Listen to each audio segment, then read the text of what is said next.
Heading into the 2020 season, the Detroit Lions have hosted 80 Thanksgiving Day football games.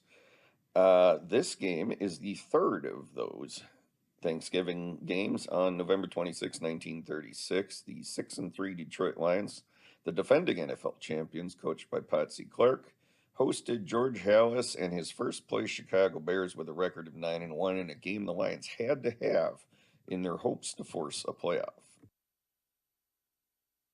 The Bears got the ball first in this game. You can tell the two teams apart because Detroit basically has the same uniforms they've always had with the silver helmets and the blue jerseys. And the Bears with the balls have the multicolored helmets and the dark jerseys. Bears went the wrong direction on that drive. That was a fine tackle by Harry Edbing of the Lions, and they were forced to punt. Ray Nolting came in for the punt for the Bears. This is an incomplete recording, so the Bears have the ball again. Notice number 3, the behemoth in the backfield. That's Bronco Nagurski, one of the original members of the Pro Football Hall of Fame. The Bears had more success on this drive. Number 8, Carl Brumbaugh, is taking the ball from snap and mixes the run and the pass fairly deftly to move the ball down the field, although towards the end here, you can see him just chuck one up for grabs. Interceptions were not regarded at all the way they are today. They were just part of the game. You'd expect to have multiple interceptions thrown by your team in every game. The Bears mix things up by having left-hander George Corbett try his hand at passing, and he completes the pass, but it sets up a 4th and short. And on 4th down, the pass is incomplete, and the Lions take over on downs.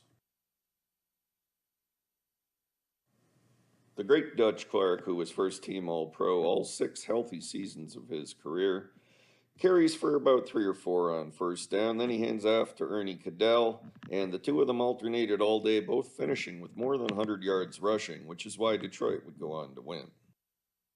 You'll notice that most of the players are wearing helmets, but there are a few, especially on the Bears, who are not.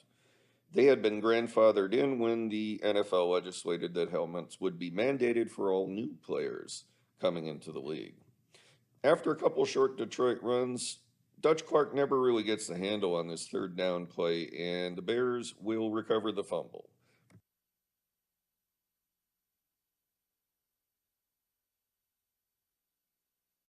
The next time the Lions get the ball, you can see why Dutch Clark was named as a running back on the NFL's all-time 100-year team. Look how shifty he is on this first run. But the Lion drive was bound to stall. In fact, there was almost an interception here in the middle, and so they punted the ball away, and the Bears took over once again. Note that it is Dutch Clark himself doing the punting here. This was very typical of the era in which the star tailback did most of the passing, the punting, the kicking. They'd return punts, they'd do it all. In fact, Sammy Baugh of the Washington team got knocked cold by the knee of Sid Luckman of the Bears when Luckman was returning Baugh's punt in the first quarter of the 1943 NFL championship game. The Bears mount the first real scoring threat of the game after this long run by Beatty Feathers, who just saw. Feathers is famous in NFL lore for being the first person ever to rush for 1,000 yards in a season, which he did in 1934, averaging 8.4 yards per carry on only 119 carries. In the red zone, the Bears tried 2 runs to no success and 2 passes to no success, and the Lions took over on down, and it was still 0-0. Dutch Clark of the Lions flips a shovel pass to Eddie Cadell, number 1, and that fools the Bears as he picks up 15 yards and a 1st down. Then Clark takes it himself around the right end, and that also works, and the Lions are in Bear territory. Here's a nice sequence where the Lions have the Bears off balance. First, your classic off-tackle run, gains 2 or 3. Then Clark goes back to the shovel pass to Cadell, and again the Bears are not quite ready for it, though they certainly do a better job this time. And then Clark fakes the shovel pass and throws out to Ed Klawicki, an end who was hardly ever used for receptions. This was one of only 4 he had in 1936. Number 5, Ace Katowski takes the ball from center, pivots, and plunges into the line for a yard. He actually had 827 yards rushing in 1936, but was not one of the top gainers in this game. The top gainer was number 1, Ernie Cadell of the Lions, who had 136 yards on 15 carries. And here he sets up first and goal at the 1. Why hand off when you can take it yourself? And that's what Ace Katowski does for the touchdown. Watch the poor beret-wearing ref come flying in and slide through the end zone. 6-0 Lions. Dutch Clark's drop kick, yes, drop kick, is blocked, so it remains 6-0. This film is so old, we are in the drop kick era. There's only been one since before World War II. That was Doug Flutie in his final career game. Clark does make up for it, though, by booming the kickoff out of the end zone in these cold conditions. Bernie Masterson is now taking snaps for the Bears, and he pitches out to Ray Nolting, who was a rookie in 1936. He would go on to win 3 NFL championships in his 8-year career. Now that's how you play defensive tackle, or guard, as it was referred to in 1936. Ox Emerson, who would be first-team All-Pro for the 5th straight year in 1936 with the cold stop. Then Claire Randolph takes Beady Feathers down by his headgear, which wouldn't be legal today, but it was in 1936, and the Bears are forced to punt.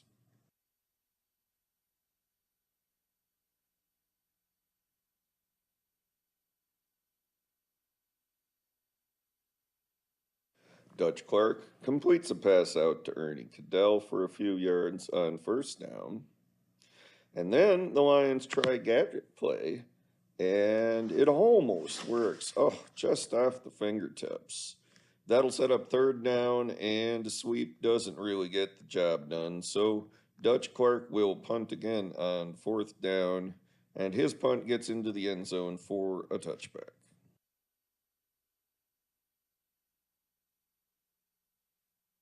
Reynolting up the middle only gains a couple on the first play of the next Bears series. Bernie Masterson wiggles his way outside and picks up a few, but his late pitch does not fool the Lions. The film quality in the second quarter is quite poor, and not much happens. There's no scoring, though Dutch Clark does get his helmet actively ripped off his head. Yikes. The only other interesting thing in the quarter where the film quality isn't flipping up and down is this Dutch Clark run on second down to set up a third and long, and then the fake punt on third down. Interesting. Didn't work, and they would wind up punting for real on fourth down.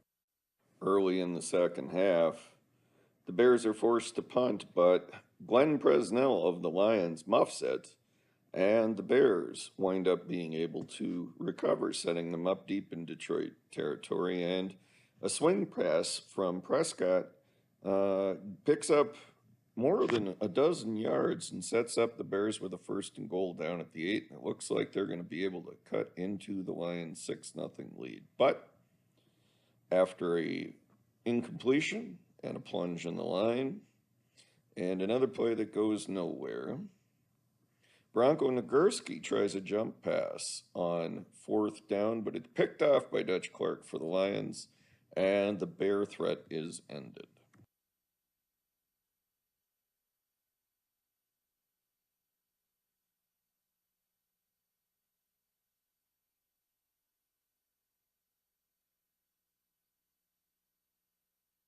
Sadly, missing from this ancient tape is a 51-yard touchdown run by the great Dutch Clark of the Lions. Here is the kickoff following that, as the Bears are now down by a score of 13-0.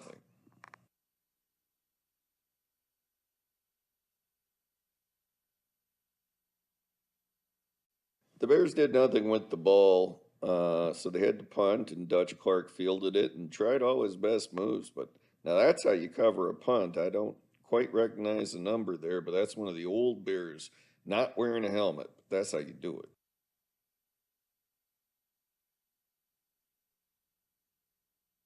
This second down play was the key to the next drive, as 3 Bears were waiting for Dutch Clark, and he went backwards.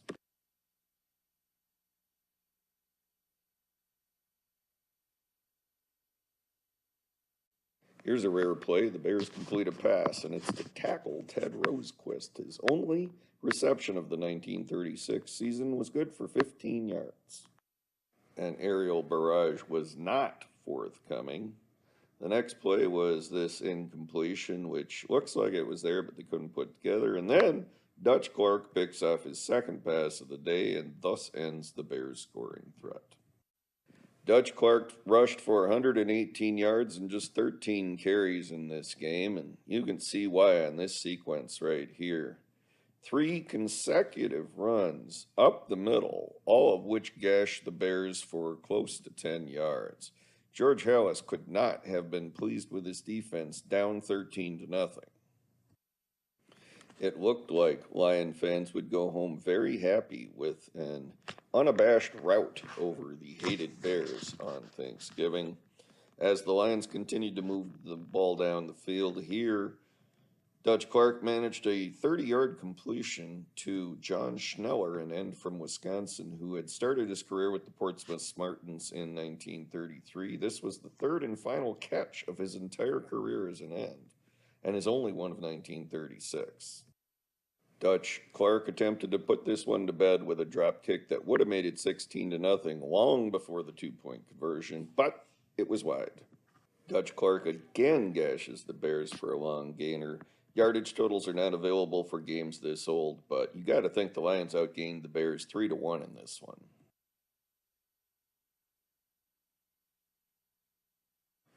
Here it's Eddie Cadell picking up about 5 off the left side. And then it's Dutch Clark once again setting up first and goal for the Lions. But they failed to move it on 3 rushing plays from there.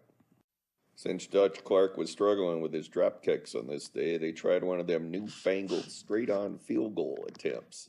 But that, too, failed to put the Bears away. In 1936, Bear passers completed 34% of their passes, yet the team still finished 9-3 and was third in the league in scoring. An average player was 5'10", 180 pounds in 1936. Can you imagine Bronco Nagurski, the behemoth, coming to block you? That had to be a scary sight. I mean, watch number 3 on this play. On 3rd and 3, the Bears managed to pick up only 2, and down 13-0 late in the game, they decide to punt. Well, it's a fake, but it doesn't work. Late in the 4th quarter, down 13-0, that would have appeared to be the end of it, but the Lions fumbled the handoff, and center linebacker Uki Miller, in his 5th and final year with the Bears, scoops it up and goes 66 yards for his only career touchdown. Miller would be an original Cleveland Ram in 1937 and finish his career with the Green Bay Packers in 1938. And suddenly there's just the hint of a chance for the Bears.